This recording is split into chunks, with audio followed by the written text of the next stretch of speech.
She had the cops drag me off like a common trespasser while she stood there in her spotless white golf outfit, smiling that fake sweet smile and saying, "We simply cannot allow outsiders to disturb our peaceful community."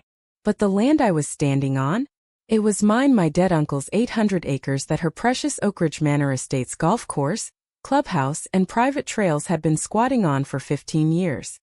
What this HOA queen didn't know was that the quiet nephew she just publicly humiliated had spent his career as a land dispute auditor catching fraudsters twice her size, and I was about to make her perfect little kingdom implode in front of every single resident she'd spent years bullying. The call came on a rainy Tuesday in Charlotte. Uncle Harlan had passed peacefully at 79, leaving me everything in a simple manila envelope. The funeral was small, just a handful of old golf buddies and his lawyer who handed me the deed, the survey map, and a folded note in Harlan's shaky handwriting. "They'll swear I agreed." I never did. "Keep what's yours, Ethan." I read it 3 times in my hotel room, the words burning. Uncle Harlan had been a sharp real estate attorney before retirement. Cryptic warnings weren't his style unless something was very, very rotten. I drove from Atlanta the next morning, 12 hours of thinking about the last time I'd visited Oakridge Manor, 10 years ago, when the neighborhood was still half-built and Harlan warned me the new HOA was already acting like they owned the world. Now the GPS guided me past the grand entrance sign. Oakridge Manor Estates, a premier golf community for families who value excellence. Beyond it stretched million-dollar homes with perfect lawns, a gleaming clubhouse, an Olympic pool, and that lush 18-hole course rolling right across what the red ink survey line said was still Harlan Brooks's land. I parked near the 7th fairway, stepped onto the manicured grass, and knelt by the first survey stake. The soil around it was fresh and loose. Someone had moved it recently. 2 more stakes confirmed it. They'd literally shifted the boundaries to hide the theft. That's when the golf cart buzzed up like an angry hornet.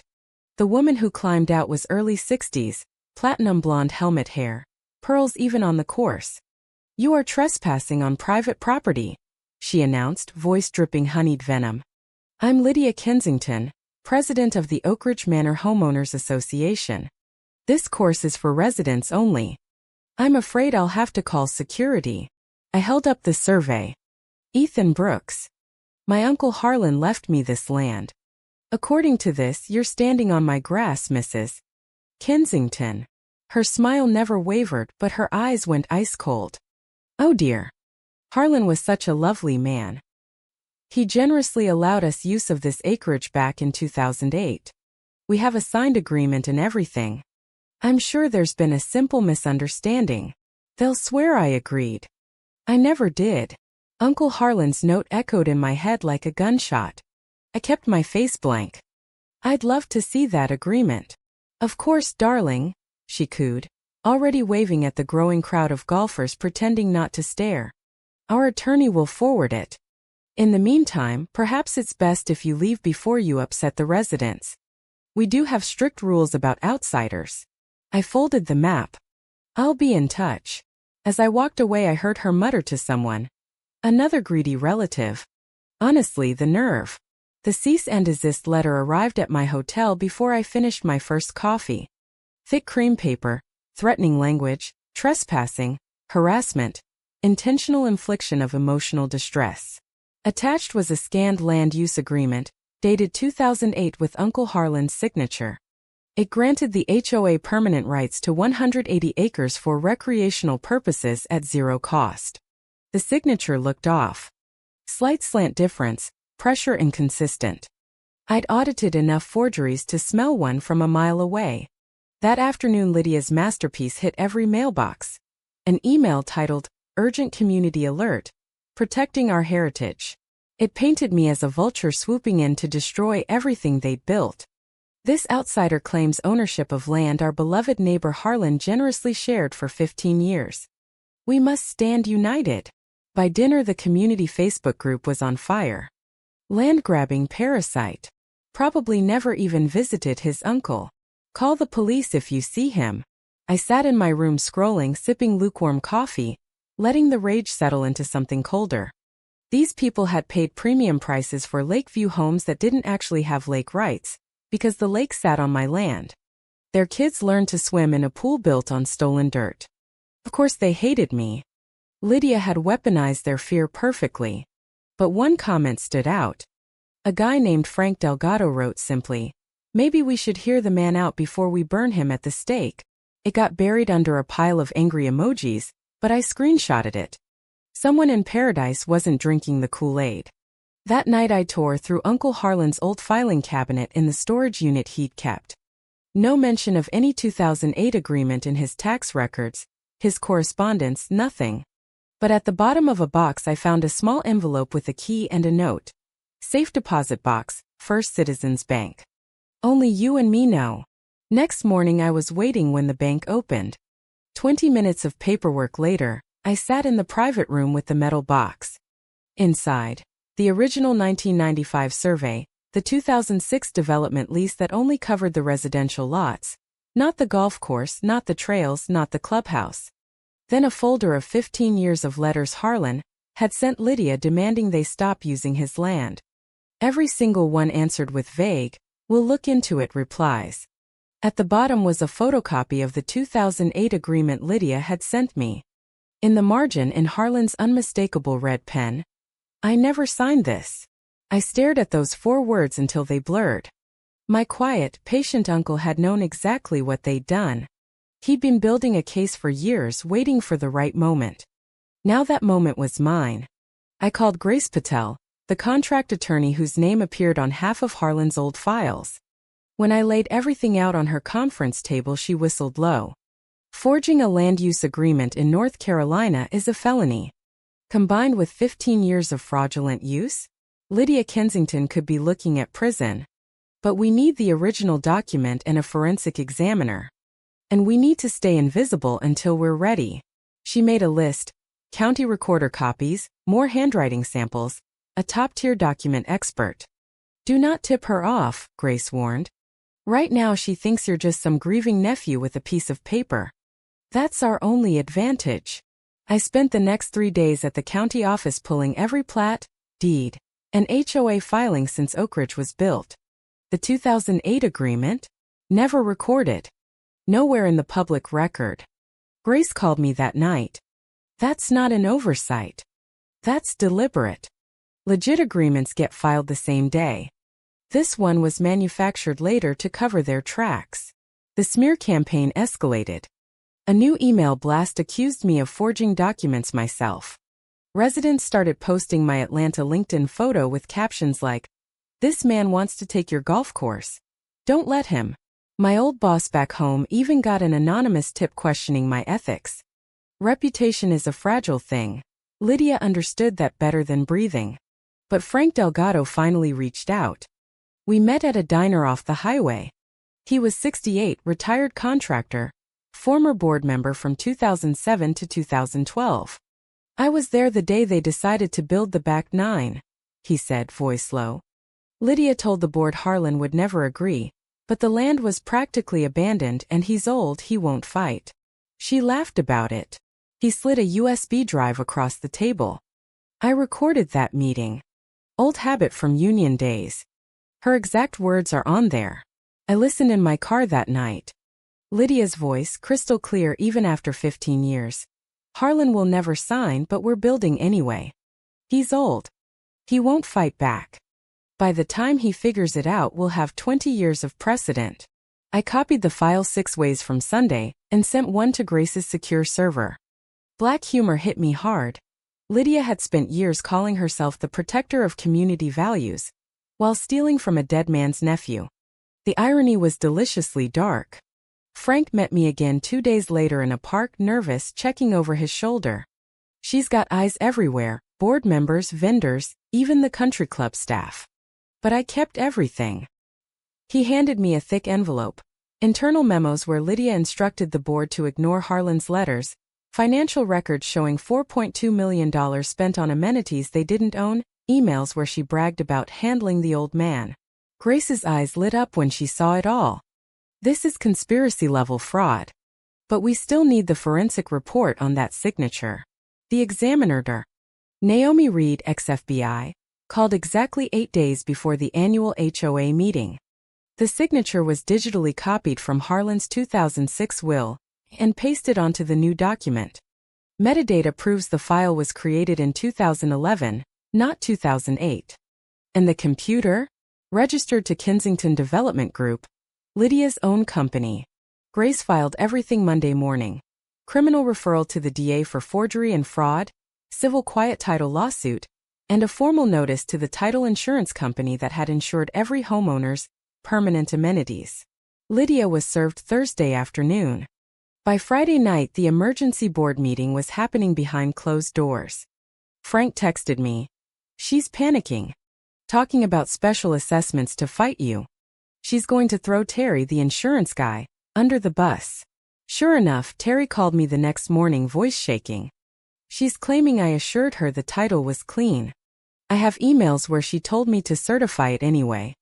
I'm not going down for her. He brought boxes of proof to Grace's office that afternoon, recorded calls where Lydia laughed. What's the old man gonna do? Sue us? He'll be dead before it reaches court. The annual meeting was supposed to be routine. Instead, 420 residents packed the clubhouse like it was Black Friday.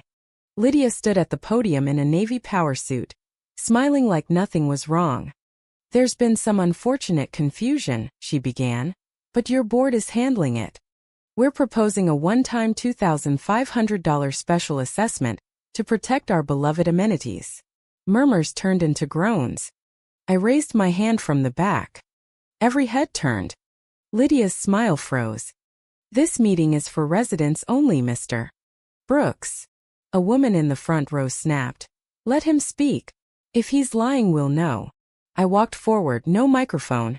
Just the truth and 15 years of evidence in a single folder. This survey from 1995 proves the golf course, pool, and trails sit on my uncle's land. The 2006 lease only covered the house lots. There was never any agreement. Lydia interrupted, voice syrupy. We have a signed document. That was never recorded. I cut in. The one created in 2011 on your company's computer with a forged signature? Dear Naomi Reed, former FBI, confirmed it with 96% confidence. I held up the report. The room went dead silent. I pressed play on the USB. Lydia's voice filled the hall. Harlan will never sign, but we're building anyway. He's old. He won't fight back. Chaos erupted. People shouted. Someone yelled, You stole our dues money. Lydia gripped the podium, knuckles white.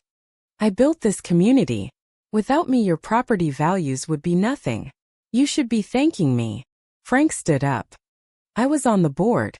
Everything Ethan said is true. She knew Harlan never agreed. Lydia's mask shattered. You ungrateful little. She slammed her hand down. This is my legacy. A motion for no confidence passed 412-8. Lydia walked out the side door without another word, head high, but we all saw the fear. 3 months later, the DA charged her with forgery and fraud. She pled to avoid trial, 2 years probation, $250,000 fine, real estate license revoked for life. Terry lost his insurance license. The HOA paid $1.9 million in damages. I could have raised the golf course. Instead, at the next meeting, I offered a fair market lease. $40,000 a year, properly recorded with full transparency. No more secret deals. I designated 50 acres as the Harlan Brooks Memorial Nature Trail, open to everyone, and put the rest under permanent conservation. A woman who'd called me a vulture months earlier stood up, tears in her eyes. Why are you helping us after everything we did to you? I smiled for the first time in months. Because my uncle didn't raise me to destroy things. He raised me to fix them. You were lied to. There's a difference. As I drove away from Oak Ridge Manor one last time, the new survey stakes gleamed in the sun and kids laughed on the memorial trail. Justice tasted sweet, but the real victory was watching an entire neighborhood finally wake up. So tell me in the comments who was really trespassing all these years, the nephew with the deed, or the HOA queen who built an empire on stolen ground. Was Lydia just protecting the community, or was she the biggest thief in golf shoes? Drop your verdict below. I read every single one. The days after the meeting blurred into a storm of paperwork and quiet victories. Lydia tried one last desperate move, She filed a defamation countersuit claiming my evidence was fabricated. Grace laughed so hard she nearly spilled her coffee. Let her. Every subpoena we issue will dig deeper into her personal finances. Within a week, her own lawyer quietly advised her to drop it. Residents who'd signed the petition against me started showing up at my temporary office with awkward apologies and homemade cookies. One guy actually brought a six-pack and admitted, "We all thought you were the bad guy because, well, Lydia told us so." I accepted the beer and the apologies. Black humor of the situation wasn't lost on me. The same people who'd called me a parasite were now terrified I'd shut down their Sunday tea times. Frank became a regular visitor, helping coordinate the transition. 15 years I kept quiet, he said one afternoon while we walked the new memorial trail. Every time I saw Harlan's letters ignored, I told myself it wasn't my fight. Watching her meltdown at that meeting? Best therapy I never paid for. We both laughed, the dark, relieved kind of laugh that comes when the monster under the bed finally gets dragged into the sunlight. The title insurance company moved fastest of all. They sent investigators who uncovered that Lydia had personally pressured Terry to sign off on policies knowing the boundaries were shaky. Turns out the permanent amenities clause in every homeowner deed was worthless. The company threatened to void every policy unless the HOA fixed the mess. Panic spread faster than Lydia's emails ever had. Suddenly the same board that had rubber-stamped her every whim was begging me for a meeting. I let them sweat for 48 hours. When we finally sat down, the new interim president, a no-nonsense retired teacher named Carla, slid a proposed settlement across the table. "We'll pay whatever fair rent you want," she said. "Just don't bankrupt the neighborhood." I slid my own proposal back. $40,000 a year. Proper lease. Annual audits. And the trail stays public. Carla actually teared up with relief. The rest of the board looked like they'd been handed a stay of execution, which in a way they had. Lydia, meanwhile, became a ghost. Her McMansion went on the market 2 weeks after the charges. Rumor was she was moving to Florida to start fresh. I hoped the new HOA down there had better surveyors. The day the new lease was signed, I walked the 7th fairway one last time. The grass was still perfect, the flags fluttering in the Carolina breeze. But now the survey markers were back where they belonged, bright orange and impossible to miss. A small bronze plaque at the trailhead read, "Harlan Brooks Memorial Trail," in memory of a man who believed the truth was worth protecting. A group of kids raced past me on bikes laughing. Their parents actually waved instead of glaring. One dad shouted, "Thanks for not shutting us down, man." I just nodded. Uncle Harlan would have hated the drama, but he would have loved seeing kids enjoy the land he'd protected. Driving back to Atlanta that evening, windows down, I thought about how easily it could have gone the other way. One forged signature, one scared board, one community too comfortable to ask questions, and an entire neighborhood built on lies. The satire of it all still stung. People who fined each other for leaving Christmas lights up past January 15th had spent 15 years ignoring grand theft by their own president. But the system, when someone finally forces it to work, can still deliver. Evidence, patience, the right lawyer. Uncle Harlan had armed me with all three. I pulled over at a rest stop, took out my phone, and snapped a picture of the trail sign I'd sent the crew to install that morning. Then I texted Grace. "Lease signed. Trail open. Tell the DA we're good." Her reply came instantly. "You did what your uncle couldn't. Proud of you." I smiled, started the car, and headed north. Behind me, Oak Ridge Manor Estates kept spinning. Golf carts rolling, pools splashing, residents pretending everything was normal again. But now the rules were written in ink, not lies. And somewhere I hoped Uncle Harlan was finally resting easy, knowing the land he loved was safe and the woman who tried to steal it had learned the hardest lesson of all. You can fake a signature, but you can't fake forever. So tell me, right or wrong, who was the real trespasser here? The nephew who showed up with proof, or the HOA queen who built her entire empire on stolen dirt and Sunday smiles? Was she just doing her job for the community? Or was she the ultimate neighborhood thief in designer golf shoes? Drop your verdict below. I read every comment and I know Uncle Harlan would too.